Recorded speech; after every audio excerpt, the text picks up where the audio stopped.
Night in the Woods, man, what a game. Sometimes games just come out at the perfect time in our lives. And I remember years ago when Night in the Woods was first announced, seeing the screenshots, seeing that it was a side-scrolling like platformer. I guess I didn't really know much at the time.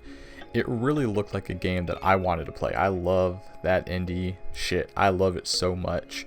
But I never got around to playing it because the big AAA game that was on the horizon always just took precedence for me.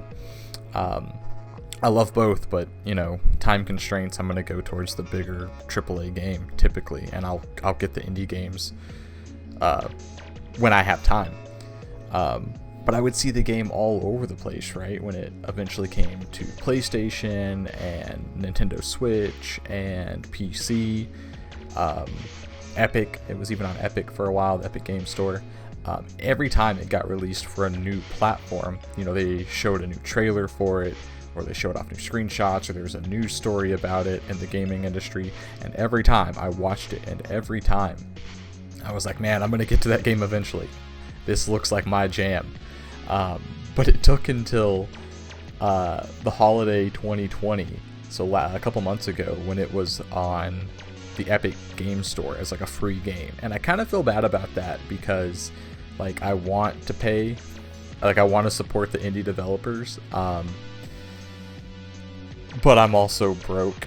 So I'll get the game for free if that means that this game gets the exposure and the mind share that it deserves, because man, this game is something else.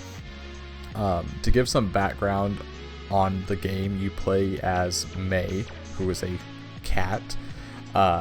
She just dropped out of college and is moving back home.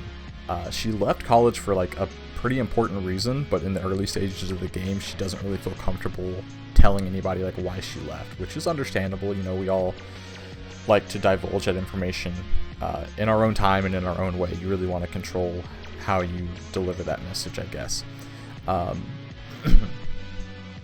But when May comes back home, she's trying desperately to recapture this feeling, or I guess she's trying to recapture the feeling of comfort that she had at home. Her friends are there, her family is there. There's no sense of responsibility. There's no fear of the unknown. It's all very comforting for her, and I can definitely see that she's trying to recapture that. However, the town that she lives in, called Possum Springs, has moved on without May. May moved off to another town to go to college. She left friends behind. She left family behind. But those things didn't stay stagnant while she was gone. Those friends got jobs. Those friends went through life-altering events, and now they're having to deal with that. And May just comes back in expecting things to be the same, and they're not. And of course they wouldn't be. This is life. And with that, the tone of the game is just full of melancholy and dread, right? As soon as you come back into town, you're at the bus station, and your parents just totally forget to pick you up, and you have to walk back home through the woods. You spend kind of a night in the woods. It's not the titular night in the woods, but you do go through the woods at nighttime in the very beginning of the game. When you get home, you see your dad on the couch, and he's just sitting there watching TV, and May pops off to him pretty sarcastically, but still in a loving, kind of funny way. But that's the whole, that's another theme of the game, is sarcasm and a very dry sense of humor. And I can kind of relate to that, because when things don't go as planned for May, she just kind of makes a joke. It makes the situation a little bit less tense, a little bit less serious. And I know I do that a lot of the times, probably to a fault.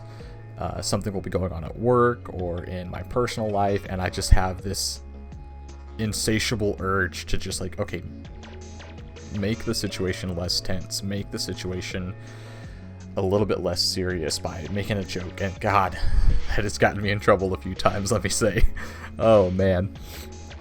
But without going into the super specifics of the game, I just want to go about my experiences with the narrative and what it meant to me. I'm not going to go into super spoilery stuff, but I just want to kind of give my 2 cents as to what the game meant to me. It deals with some pretty heavy themes. that for a game that looks so childish and whimsical, you wouldn't really expect it to be this serious of a game.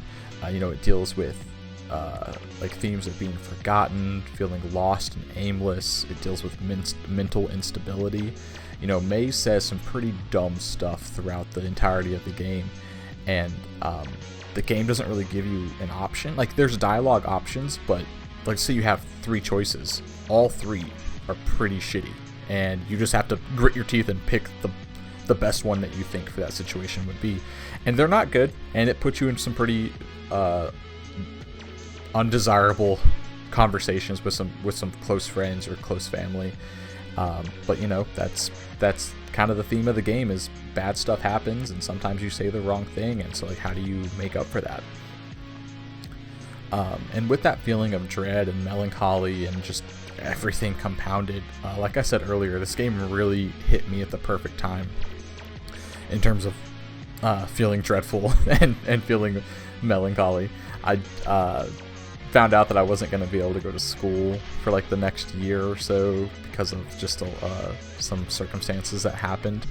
I just was laid off from my job of the last 8 years, so there's a lot of melancholy and hopelessness and aimlessness that I was going through, still kind of dealing with to this moment, but I was really in the thick of it when I was playing this game. So like, I really identified with those themes, and it was endearing, and it was also eye-opening all at the same time. And as I have this time on my hands now, because school isn't happening right now and there's no job for me right now, I decided that now is when I was going through that, was the perfect time to go back and play Night in the Woods. And man, I'm not glad that I waited, but this game just perfectly hit me at such a right time that I think that it went from being a great game in my head to like top 5 maybe of all time in terms of like just the emotional connection that I had with that game. I talk about, or I love games like Dishonored or Assassin's Creed or Spider-Man, right? Or God of War even. And those games are great, but they don't have that emotional, personal connection to me. And Night in the Woods really, really hit that spot for me.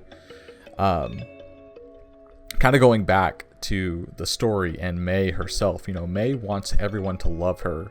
She wants her friends to love her. She wants her family to love her. I mean, of course, who doesn't? But she puts up this tough persona, right? She's always cracking jokes, making it seem like things don't bother her. And with that, it kind of pushes people away a little bit. And I can kind of relate to that in some aspects, not because I put up like a tough persona, but because I am a little bit, I'm introverted in the sense of I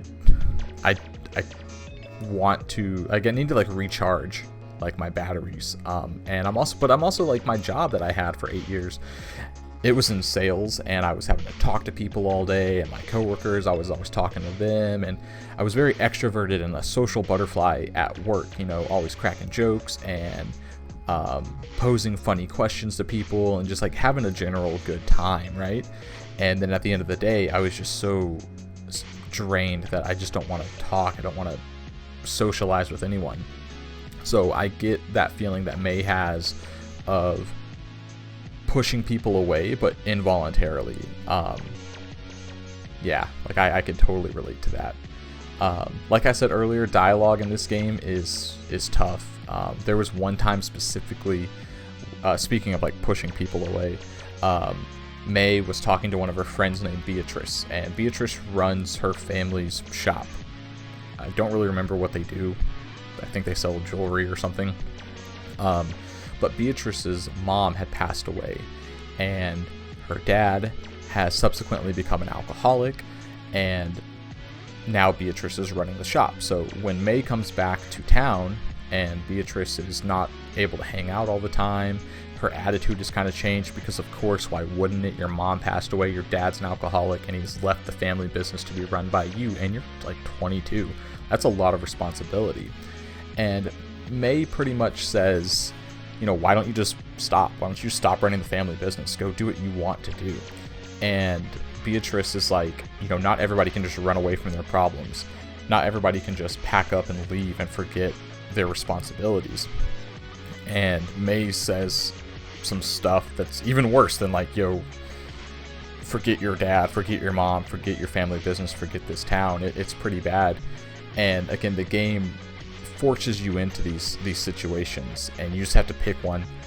And I was doing some research after I beat the game as to like the mental, or the psychological aspect of this game. And I forget the video, but it was a psychiatrist, or they claim to be a psychiatrist, saying that May herself may suffer from some kind of instability, because she just kind of lashes out and says things that, you might think in your head, but you would never say out loud, and May just says it. And this video was talking about how that is a sign of some sort of disorder or instability, and I thought that was also unique, because I never played a game where someone was dealing with something internally. I know there's games out there like that, but I just personally haven't gotten to them. So that was kind of cool. That was a unique perspective.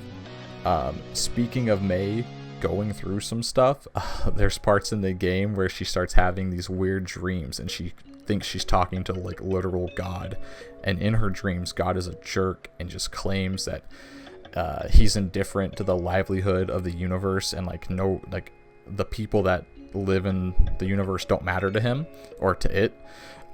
This doesn't mean that May is crazy. It just, like, I've never had dreams like that. I don't know of anyone in my personal life that has had dreams like that, but I know that May is going through some stuff, and maybe this is how she internally rationalizes it. Her feelings of dread, her feelings of melancholy, her feelings of aimlessness and hopelessness. Maybe she rationalizes it by claiming God itself doesn't care, so why does she have to care? Why does she have to have a plan if God itself doesn't have a plan?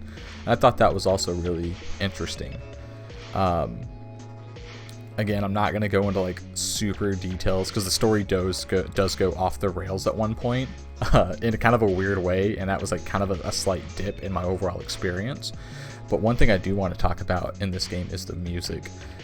May and her friends were in a band when they were like in high school, so when she comes back to town, they start playing music again a little bit when they have time.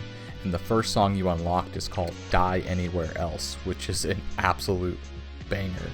Man, this song is let me see if I can find a quote from it. Well, let me go right here.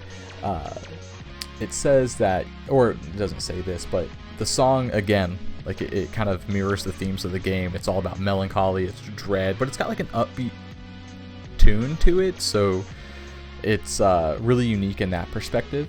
The song is very morbid and very defeatist. Like I just want to die anywhere else. You can. It gives off this, like, the song is very simple, and it's very, the idea is simple. I just want to be anywhere.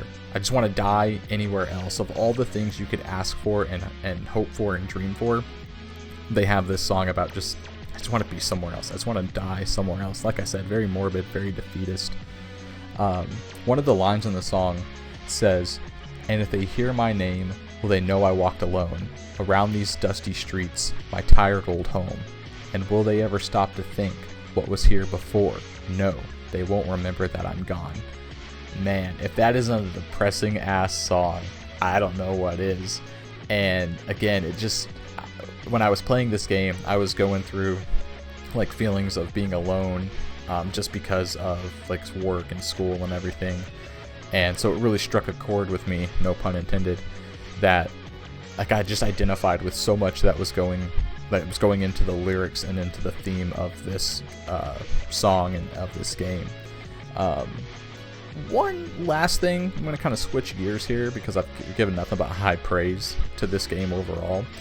But I do want to talk about it in indie games in comparison to like big AAA games, and make this as brief as I can, because as soon as I finished Assassin's Creed Valhalla, I started playing Night in the Woods, and those games could not be more different than anything I've ever played. Now, I love Assassin's Creed. I love these big AAA experiences give me.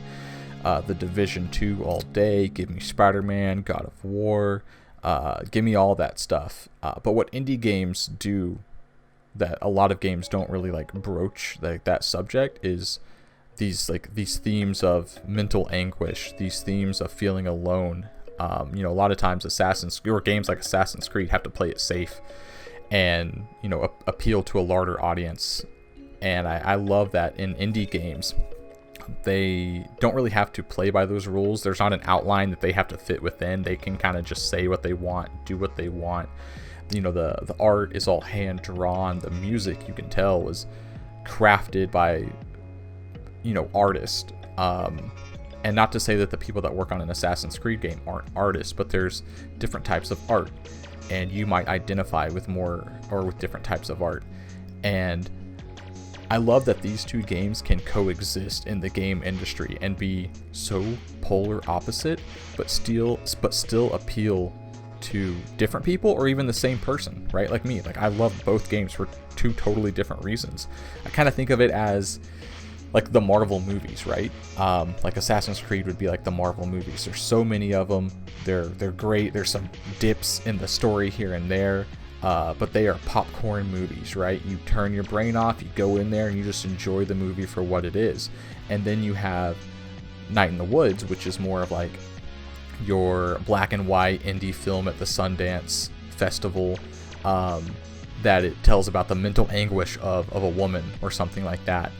And both are great, both deserve to be loved and praised, and both, you can like both. And there's nothing wrong with that. And it just shows me how mature and diverse the gaming industry has come from the years when it was just blocks moving on a screen, or every character was a big, buff, muscular white man with a sword. And now we're playing as anthropomorphic cats that are dealing with depression. And I love that. I love video games. Thank you.